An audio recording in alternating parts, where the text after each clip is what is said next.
Assalamualaikum warahmatullahi wabarakatuh.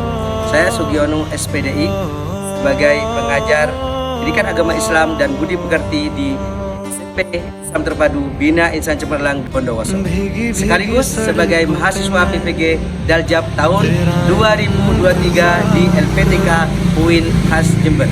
Pada hari ini saya akan melaksanakan uji kinerja praktek pembelajaran secara luring di SMP IT Bina Insan Cemerlang Bondowoso. Adapun praktek pembelajaran yang saya lakukan adalah pada kelas 7, yaitu pada materi Quran Hadis, fungsi hadis terhadap Al-Quran. Untuk selanjutnya, mari kita saksikan video saya selanjutnya. सनम रे तू मेरा सनम हुआ रे सनम रे तू मेरा सनम हुआ रे करम रे तेरा मुझ पे करम हुआ रे सनम रे तू मेरा सनम हुआ रे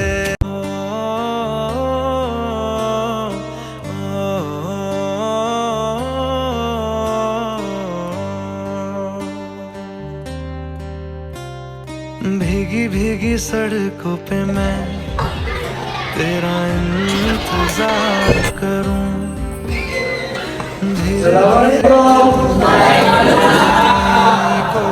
तेरे ही नाम करूं खुद को मैं यूं खो दूं कि फिर ना कभी पाऊं हौले हौले जिंदगी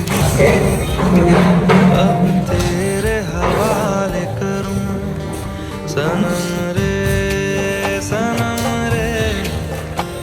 तू मेरा सनम हुआ रे. Oke, bagaimana kabarnya semuanya? Sudah siap belajar nih? Siap. Berapa persen persiapannya? 100%. Luar biasa. Oke, kita mulai dulu. Baik ya, tadi kita sudah mulai dengan salat doa bersama ya. Kemudian takbir seperti yang kita lakukan setiap harinya. Sudah siap mulai? Baik, kita mulai dengan Assalamualaikum warahmatullahi wabarakatuh. Baik, karena sekalian ya, tadi sudah saya tanya, sebelumnya saya absen dulu ya.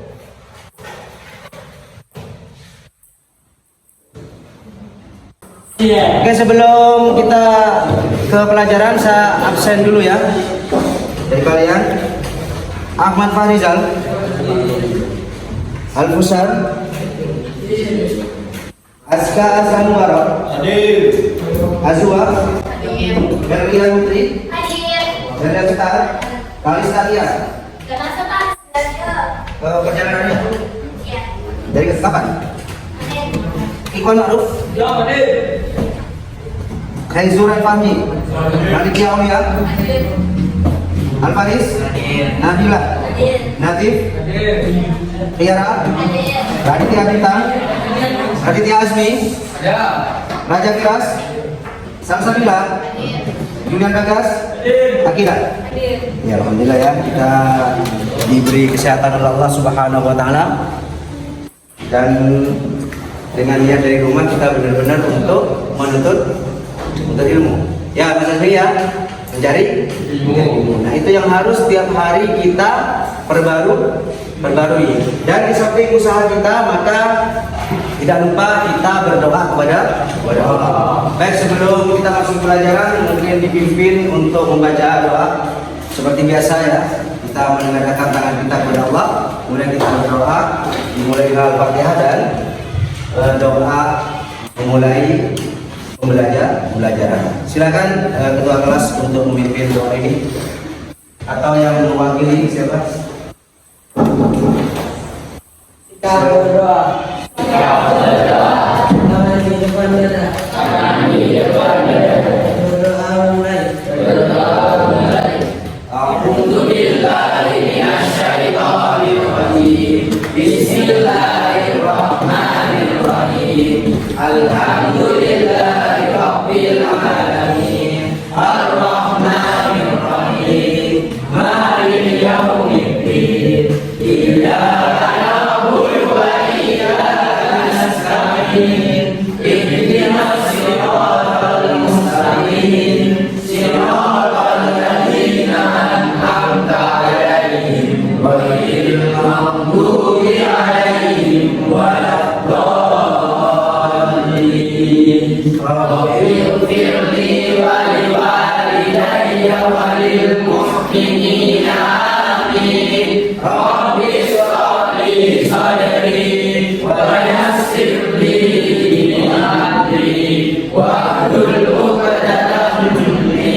Allah Subhanahu wa taala.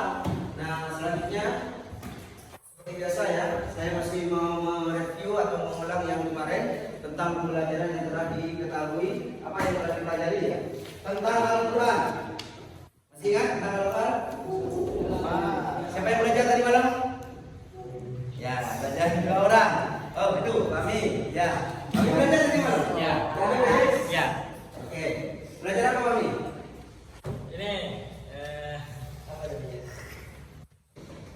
Ya, tadi malam belajar, sekarang lupa. Ya. Berarti yang lainnya tidak belajar. Yang putri di sana tidak belajar. Cuma belajar dari putri. Oke, pertanyaannya sekarang adalah apa yang kamu ketahui tentang Al-Quran? Nah, ya, Al-Quran ini kitab kita. Kitab Al-Quran kitab kita. Kemarin sudah tel, ya. Ada yang tahu? Masih ingat kamu belajar di mana? Apa Al-Quran? Firman Allah. Ada yang lain? Kalamullah. Oke. Apa tujuannya Al-Quran diturunkan?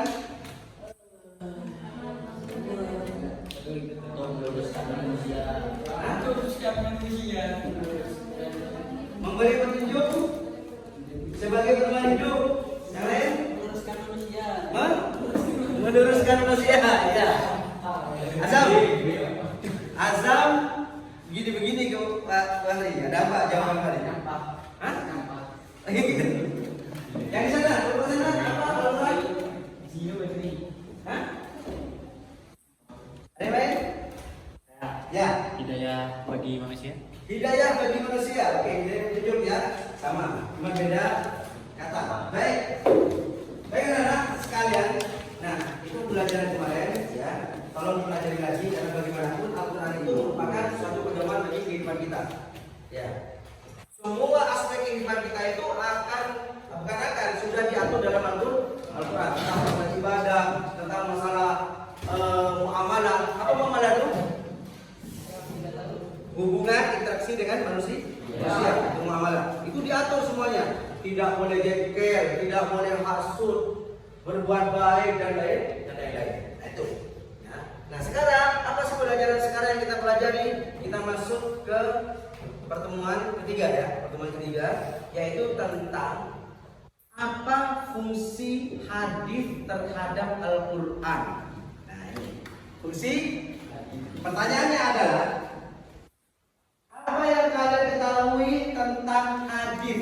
Apa itu hadis? Sumber hukum. Sumber hukum. Ada yang lain? Kalian pernah nggak mendengar? Oke, hadis Nabi apa? Sumber hukum yang kedua setelah Al-Quran. Sumber hukum, belajar berarti di malam ya, ada catatannya. Oke. Oh iya, baca. Oke, di sana apa lagi hadis itu? Penafsiran terhadap ayat. Hah? Penjelasan tentang ayat-ayat Al-Quran. Oke, itu masuk dalam fungsi hadis nantinya, ya. Jadi apa tuh hadis sendiri? Hadis itu sendiri apa? Sabda Nabi. Ya, hampir sama dengan yang di sana. Ya, siapa tadi jawab? Perkataan Nabi.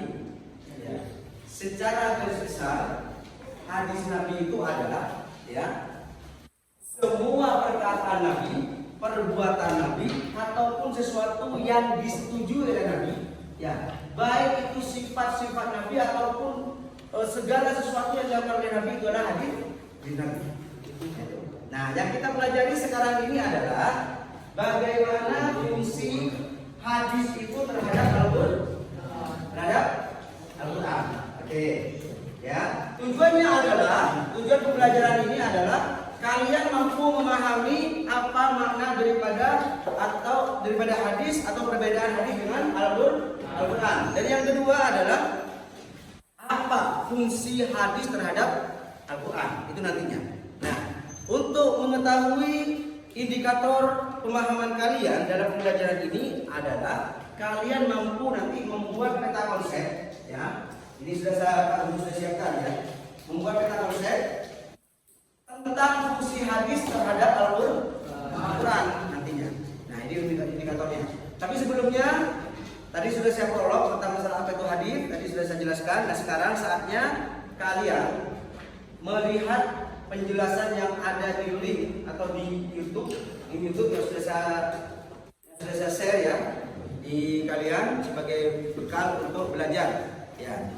Yang mau pakai HP ataupun pakai laptop silakan buka, atau yang pakai buku saja tidak apa-apa. Ya, silakan. Yang pakai laptop silakan buka di laptopnya. Yang pakai buku atau pakai HP silakan hatinya diambil di depan. صلاة من الله وألف سلام على المصطفى أحمد شريف المقام صلاة من الله وألف سلام على المصطفى أحمد شريف المقام سلام كمسك الختام عليكم محيبا بنايا كرام سلام كمسك الختام عليكم محيبا بنايا كرام وما ذكرهم أنسنا في الظلام ونور لنا بين هذا الأنام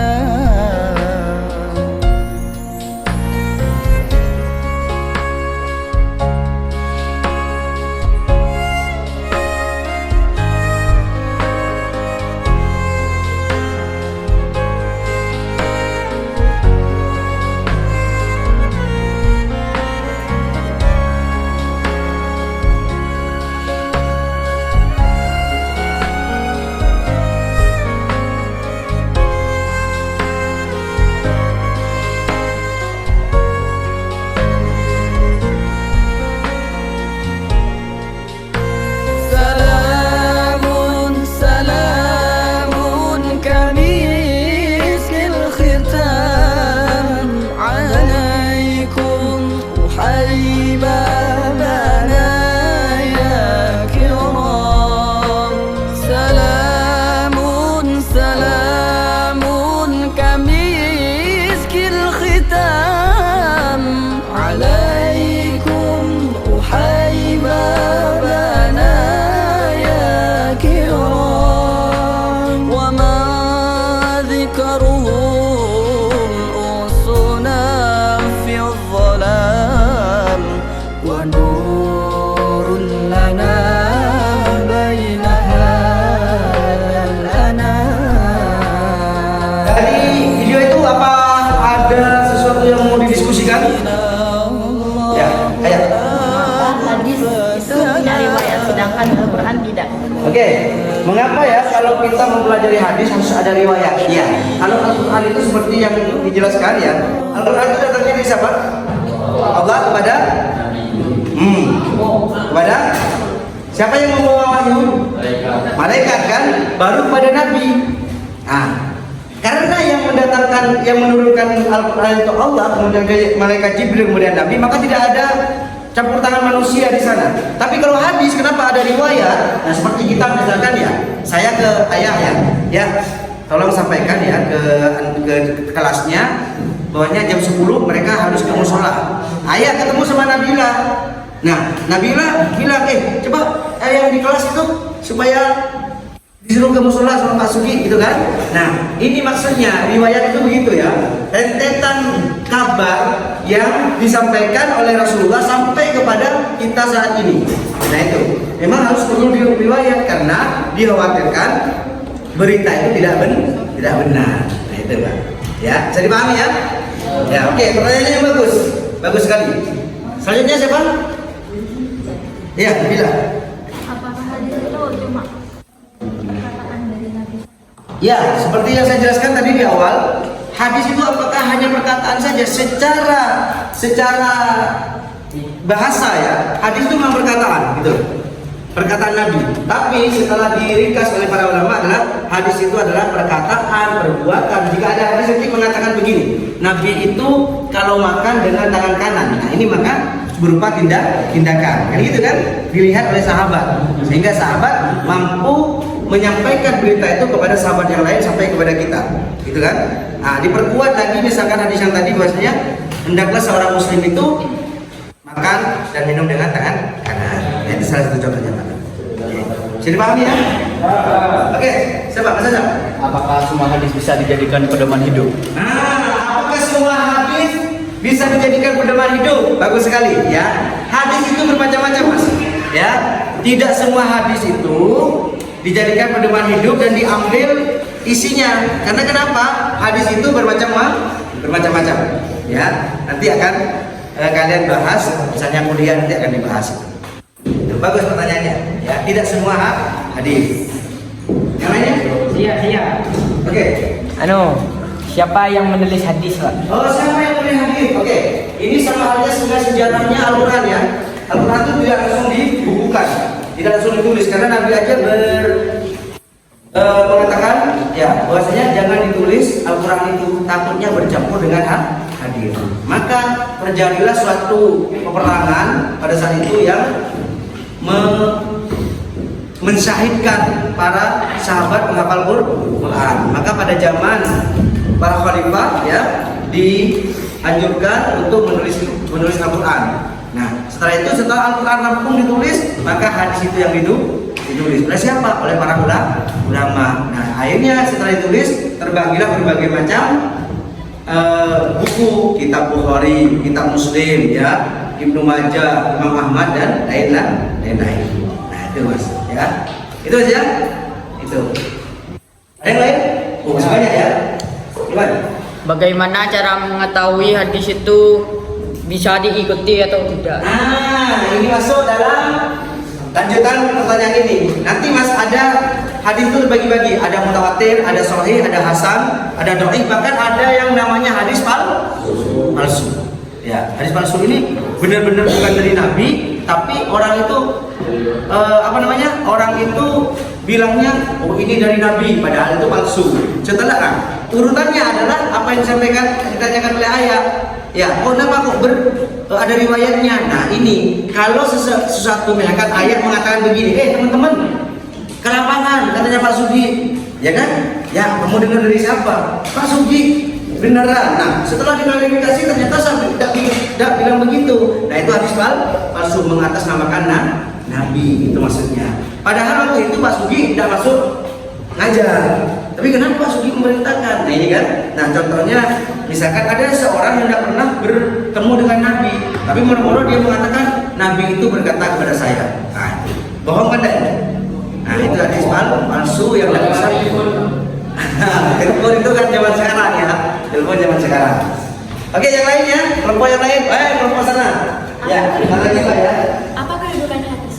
Nah, seperti yang dijelaskan tadi, kedudukan hadis itu sebagai pedoman hidup sama dengan Al-Quran. seperti sabda Nabi, aku tinggalkan kepada kalian dua hal. Jika kalian mengikutinya maka kalian tidak akan pernah tersesat selamanya. Apa itu? Al-Quran dan hadis. Nah, sekarang ini buktinya adalah kalian belajar apa sih fungsi hadis kepada Al-Quran. Gitu ya. Yang lainnya? Ya. Kenapa Al-Quran jadi pedoman hidup? Kenapa Al-Quran dan hadis? Nah, sesuai dengan yang barusan ya. Kita ini kalau hidup butuh yang namanya lentera. Tahu lentera apa? Petunjuk. Kalau kalian ke hutan, butuh enggak yang namanya kompas? Peta? Nah, supaya kenapa? Tidak tersesat. Nah, hidup kita kalau nggak diatur oleh aturan, maka kita akan seenaknya. Kita boleh mukul ini, kita boleh mencuri, kita boleh macam-macam. Nah, dengan adanya Al-Quran dan hadis sebagai pedoman, maka kita hidup itu lebih terarah atau hidup lebih selamat baik di dunia dan di akhirat. Nah, lebih-lebih di akhirat nanti. Nah, contohnya ketika tidak ada aturan. Yang terakhir siapa tadi? Oh, ini yang katakan. Kenapa Mbak Kira? Bagaimana cara mengetahui bahwa hadis itu sahih atau tidak? Nah, ini sudah dibahas oleh ulama. Bagaimana hadis itu sahih dan tidaknya? Nah, bisa diikuti pandangnya, sudah dibahas oleh ulama. Kita tinggal membacanya. Ini yang ruwet bagi kita. Kita tidak usah ngarang-ngarang hadis, tapi cukup membacanya. Nah, seperti saya sebutkan tadi, kitab itu sudah banyak sekali. Ya, ada kitab Sahih Bukhari, Muslim dan lain-lain. Kita tinggal membacanya. Mana hadis yang sahih, hasan dan dhaif bahkan palsu. Ya, banyak sekali pertanyaannya. Berarti sangat perhatian, sangat konsen kepada apa yang disampaikan pada video itu. Oke, selanjutnya sudah ada, Bagas? Sudah bertanya? Berarti paham ya? Oke, kalau sudah paham, saya punya tantangan di sini. Ya. Oke, ada yang mau bertanya lagi? Ya, Pak. Ya. Izin ke kamar mandi. Oh, silakan.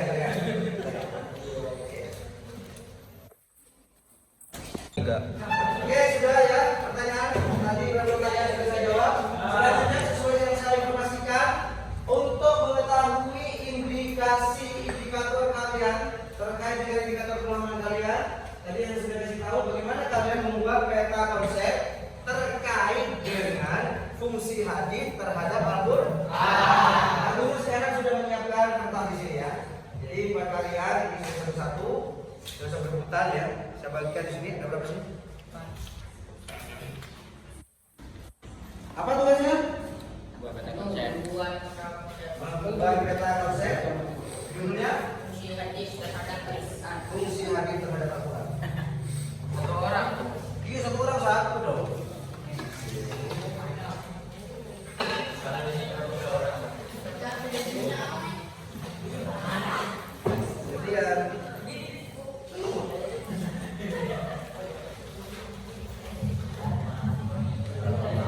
Silakan, waktunya tinggal bukan tinggal ya, 30 menit ya. Ya. Ya. Terserah. Yang penting intinya itu fungsi Al-Quran terhadap fungsi hadis terhadap Al-Quran. Ya, judulnya sesuai dengan hadis di video itu ada fungsi hadis terhadap Al-Quran. Oke, silakan dikerjakan sebagus-bagusnya. Mau pakai kotak, mau pakai dihias kayak apa? Yang penting isinya sesuai dengan apa yang sudah diberikan di sana. Kalau masih belum yakin, silakan pakai pensil dulu, udah Bapak. إلهنا يا إلهنا يسر لنا أمورنا إلهنا يا إلهنا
Waktunya sudah habis ya.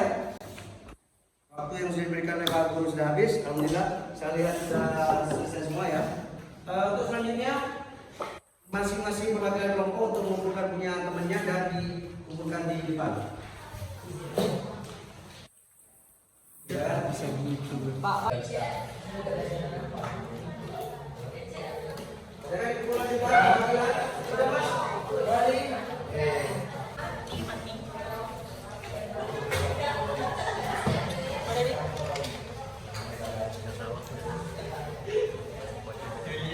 Kelompok salsa.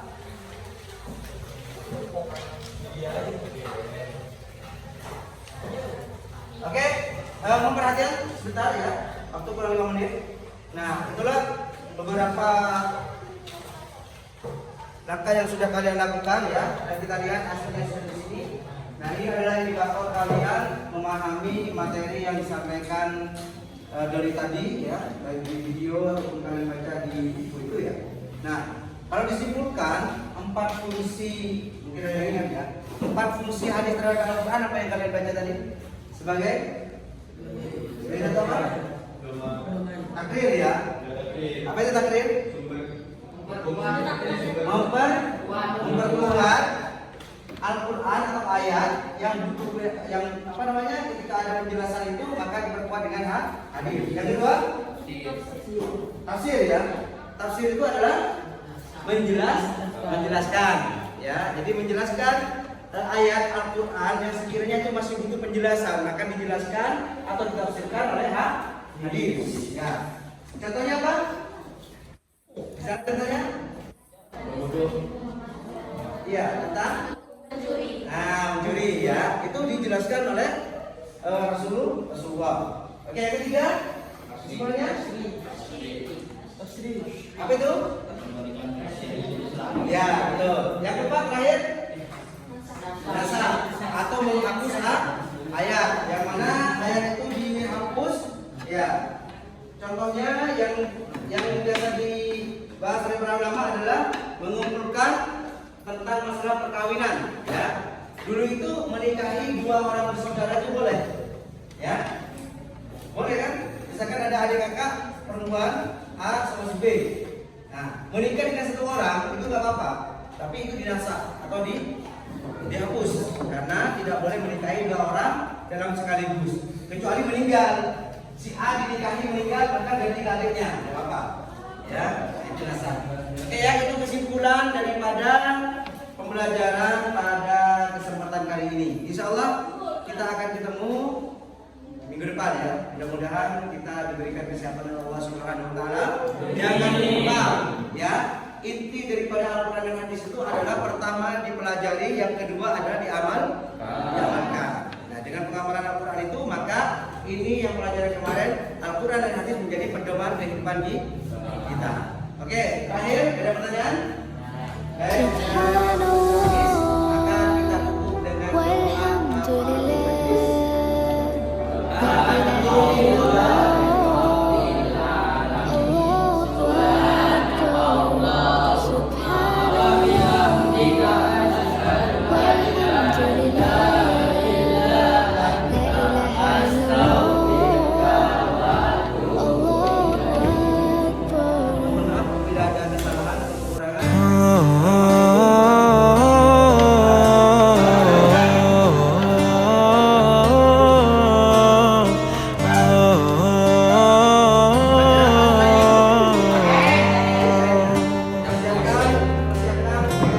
भीगी भीगी सड़कों पे मैं तेरा इंतजार करूं, धीरे धीरे दिल की ज़मीं को तेरे ही नाम करूं, खुद को मैं यूं खो दूं कि फिर ना कभी पाऊं, हौले हौले जिंदगी को अब तेरे हवाले करूं, सनम रे तू मेरा सनम हुआ रे।